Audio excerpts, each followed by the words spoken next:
Alright, I do know that the title is a bit extreme, but we all know Zach Crawley, and this narrative has been going on for a very long time. So let's just even see if it's true in the first place. But of course, before we get into the video and we talk about Zach Crawley, his numbers, his stats, and if he is the worst opener in Test cricket of all time, hit that subscribe button. Now, being a cricket fan can be difficult. Now, having a job, going to school, going to college, and then being an Indian cricket fan, especially at this point, can be a lot more difficult. So if you guys are thinking about getting therapy for yourself to feel better, we have an offer for you. Get your first therapy session on a 15% off with Adapt Wellness with the coupon code JBFirst. All you have to do is go to their website, find yourself a therapist, go to their Instagram account, DM them your therapist and the coupon code, and get your first therapy session on a discount. Make sure you're taking care of your physical health and also of your mental health. Right, before we get into the intricacies of things, like always, we talk about overall numbers. He's played 60 test matches for England, where he has scored more than 3,000 runs with an average of 30. Now remember this average because this is something we will reiterate again and again, with 500s and 1950s. Now the narrative is that he hasn't scored enough runs to first of all be an England opener, but second of all to be given so many chances without scoring any amount of runs. Now an average of 30 in international cricket and a first class average of 31 isn't impressing anyone, but there's a lot more into the story. Zach Crawley is the product of the Kent Cricket Academy. He's played for Kent throughout his career. Now what was nice to see with Zach Crawley is that he always looked to improve even at a young age, and this is telling because he travelled to the Neil Holders Academy in Perth to practice in Australia, but also had travelled to Mumbai in India to be able to play spin much better, and all of this even before he played for England. For someone who wanted to be a golfer initially, he took up cricket and decided to put all of his focus and energy on this sport. And lucky for him, in the Kent Cricket Academy, Rob Key was his mentor at a very early age of just 13. Now before we talk about his England call-up, there is something to note here. You will see a trend throughout this video where we talk about the amount of runs he has scored. Unfortunately for Zach Crawley, he was never part of the under-19 England squad. But at the age of just 21, he had a county season where he scored 820 runs. Not remarkable by any means. He only had 3 first-class hundreds at that point. But a century against Nottinghamshire ensured that the selectors were very keen on Zach Crawley, and for multiple reasons that we will talk about. And because Josh Buttler suffered a back injury during training, Zach Crawley was called up and he made his debut. His debut wasn't the best. He only got 1 innings against New Zealand and he just scored 1. But that's okay. And in the series after that, Rory Burns finds himself injured, because of which Zach Crawley gets another opportunity against South Africa. Now, he makes his debut against New Zealand at the end of 2019, and there is a Pakistan series at the end of 2020. He plays a couple of test matches against South Africa and the West Indies, but until the Pakistan series, he plays 6 matches, scores a little more than 250 runs with an average of just 26, with 250s in his name. Mind you, I'm not criticizing him at all. He's only 6 matches down his international career. And this is where we get into the series against Pakistan. He misses out on the first test match, but in the second test match, Ben Stokes is rested and Zach Crawley finds himself in the top 3. He gets 1 innings in that second test match where he scores 53. But it was in the third test match and after where he was the headline of every single newspaper. Because it was in the third test match where he walks into bat at 12 for 1. Now mind you, England were under pressure. He walked into bat at 12 for 1 and he was in the crease when England found themselves being 127 for 4. But everything changes from that point, because from there, Zach Crawley becomes the 3rd youngest England player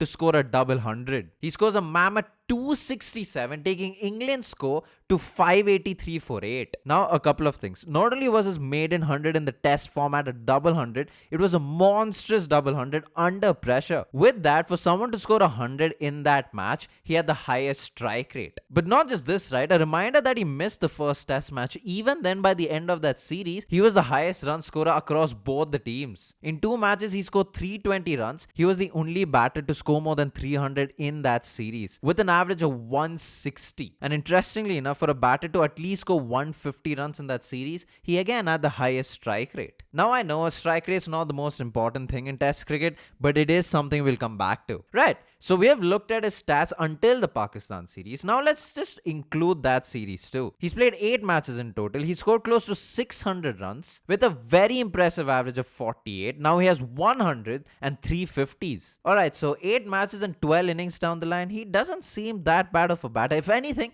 his potential is being shown. His potential was shown with those couple of half century and that mammoth double 100. So then why is Zach Crawley considered one of the worst test openers or batters in the world? And this is where why we break things down even further. Now, Zach Crawley has 5 test hundreds. Between his first and his second 100, he goes 21 innings without a 100. 21. Now, this might just be a one-off. He is still trying to find his feet in the test format, and you could cut him some slack. But is this really a one-off is the question. Because now between his second and the third 100, he goes through 18 more innings without a test century. And then between the third and the fourth test 100, he goes through 16 more innings of test cricket. And after this was one of his worst periods, because after the fourth 100, he goes through 27 innings without a test century. 27. And then finally in the 28th innings, he gets his fifth and final 100 for now. And since his last 100, which was against Zimbabwe, he's played 6 test matches, 5 against India and the 1 test match against Australia in Australia, where he's averaged just 26. So this says a couple of things. He has 5 test 100s for starters, but second, he's very, very inconsistent. Now, you would think him getting selected for England was backed up by consistent scores in county cricket. Like I already said, the season before he got selected for England, he only scored about 800 runs, not a lot of runs. But even if you look at this graph, you'll realize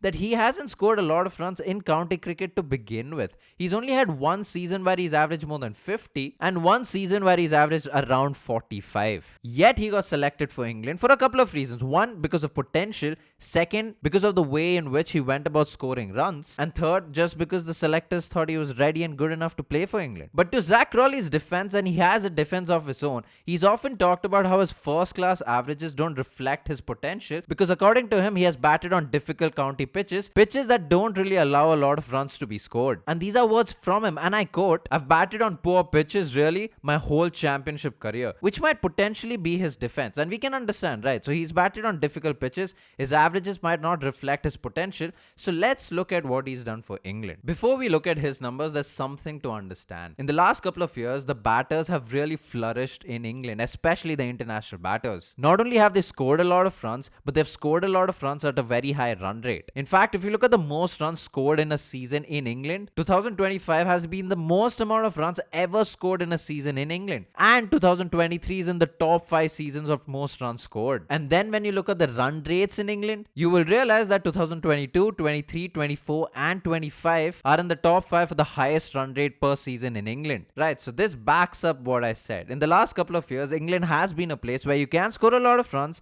and you can score a lot of runs at a very high strike rate. Yet since 2022, if you were to compare Zach Crawley to other England batters, he's the only batter to at least score 1,000 runs and to not average in the 40. He only averages 37. And for someone who apparently has a good strike rate, he doesn't even have the highest strike rate. And it had become so bad for Zach Crawley because by the end of the home season against India, he had opened 94 times and had an average of 30.8. I say it became so bad because no batter in the history of Test cricket had opened so many times and averaged so less. Yeah, history of Test cricket. But we are trying to find numbers. We're trying to find positives for Zach Crawley in terms of numbers. So let's look at what he does in wins. Because Zach Crawley has been part of a team where they won 29 matches. But his average is to only 29.1. He doesn't even average in the 30s. In fact, in the top 6 batters to win at least 25 matches, to have an average of 29.1 is the worst in the history of Test cricket. Even his 200s in wins came about when at least 2 other England batters had scored a century. This doesn't mean that his century weren't valuable. It might just mean that he didn't stand out. This is a very nitpicky stat, but it's just something to note. But you might hope that at different points of a test match, he might just potentially score runs in the first or second or third or even the fourth innings. But even there, his numbers aren't pretty. He has an average of 35 in the first, 33 in the second, 24 in the third innings. But in the fourth innings, he climbs up a little bit. He has an average of just 27. The only time in a test match where he averages more than 50 is where he has batted first and drawn a test match and batted second and drawn a test match. And this is where we take a step back and compare him to the world. In the top 6 batters to at least play 100 innings, he has the 4th worst average in the history of Test cricket. And then unfortunately for Zach Crawley, if you make that into the top 4 batters to at least play 100 innings in the history of Test cricket, he has the worst average. Don't get me wrong, the tone of this video might seem like we dislike him. We don't have an agenda. But it's a bit bizarre, no? When you compare him to just everyone, it doesn't seem like he stands out at any point. And unfortunately for him, in the first test match against Australia in the Ashes, he gets out for a duck in both the innings. And he's the first England batter since the 1990s to do that in Australia. He now averages just 20.7 across 8 innings in Australia with just 150 in his name. Alright, so it almost seems like this entire video is trying to justify the title and why he's one of the worst batters, but he's still in the squad. He's still being persisted with. Evidently, Brendan McCullum and Ben Stokes like what he does. So let's understand why that is. Point I was coming to is that a lot of people felt that we weren't hard enough on you in terms of the questions. So we've decided to disagree with everything you have. That makes sense. Yeah. I mostly disagree with everything I say. We're going to make it tough for you. He's not a dynamic captain. You know, your first series is up against Ben Stokes, right? It's not going to be easy. He was a terrible job. No one should take it. The two greatest sides of all time didn't have an all-rounder. With someone like Washi, he's probably 6th, right? So even as his fan, I don't see anything in his career where I'm like, he's definitely going to be able to bat at the top of the order. And do you think that Gautam Gambhir has almost become a victim of that mentality? Because I hear the transition word a lot, but if you objectively look at it, the only transition, at least in the batting order, is Shubman Gill at number 4. We can blame the pitches. We have. We can blame the fact that the pitches have changed domestically. We have. Yeah. We can blame that there are younger players. We've done that. We're running out of excuses, guys. At a certain point, you have to go out and make runs. And the first and one of the most important points for Bazball is the pace in which he plays. If you were to compare him to all top 4 batters in the world, he has the 4th highest strike rate in the world. He strikes at 65.5, which is only lower than Yashasvi Jaiswal, Ollie Pope and Ben Duckett, his opening partner. And this is why we zoom in a little more. Because for an opener to bat in the first 30 overs of any of the test innings, not only has he scored the most amount of runs in the first 30 overs of an innings, he also has the 2nd highest strike rate in the world since his debut. For the top 5 run scorers, only second to his opening partner Ben Duckett. And this is where we talk about his partnership with Ben Duckett. Now before we get into the numbers, there's something to consider with Zach Rowley and Ben Duckett, and that's the height factor. Zach Rowley being very very tall and Ben Duckett not as tall, and the left-right combination just throws away the line and lengths at which the bowler needs to bowl. Not only do they have to adjust their line, but they also have to adjust their length because of the different strides and the height of the batters. Now since 1st Jan 2000, Zach Rowley and Ben Duckett are already the 4th most successful opening partners for England in terms of runs. They've scored more than 2,500 runs with an average of 44. They've had 500 run stands and 1450 plus stands. And this is why we start catering to Bazball. Because for an opening partner to open at least 50 innings together, they have the highest run rate of 4.9 for England since 2020. Not just for England, by the way. They have the highest run rate for an opening pair since 2000 in the world.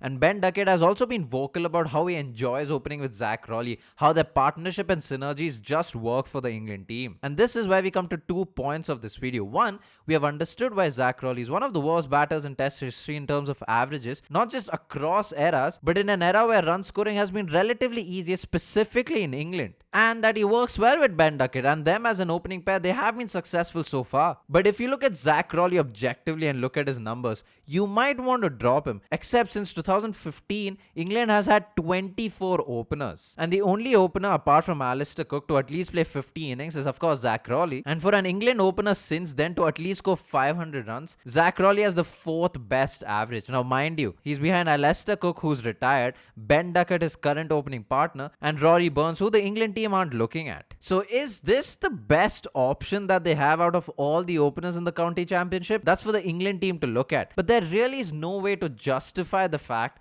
that a batter who has had so many opportunities has just not cashed in so far. And who's to say that another opener who might not have the greatest of numbers but might have the potential, might just show that potential in much lesser games and might flourish even better than Zach Rowley with Ben Duckett. The fact that Brendan McCullum and Ben Stokes back Zach Rowley so much astonishes me. But there is a caveat here. He only has a 1-year central contract which ends by the end of this Ashes series. Now he might just score and he might just prove this video and the entire world wrong by the end of the series. But if he doesn't score by the end of the Ashes series, we might potentially see the end of Zach Crawley's career. But if he scores the runs that Brendan McCullum and Ben Stokes want him to, then it might be a told you so moment. But for a batter to score these runs after 60 test matches and 109 innings, I don't know who's really winning here. But this has been our video on Zach Crawley and how, but at least statistically, he might be one of the worst pure test batters the game has ever seen. Now like, share and subscribe, all that good stuff. If you enjoyed this video, we do have memberships where we do put out podcasts. Join the membership to see more content, but to also support our channel and to also bring about better quality content. Like, share and subscribe, all that good stuff. If you have things to say, comment down below. But if you do want to talk to us in a community, join our Discord, which is in the description below. Thank you so much for watching. Peace.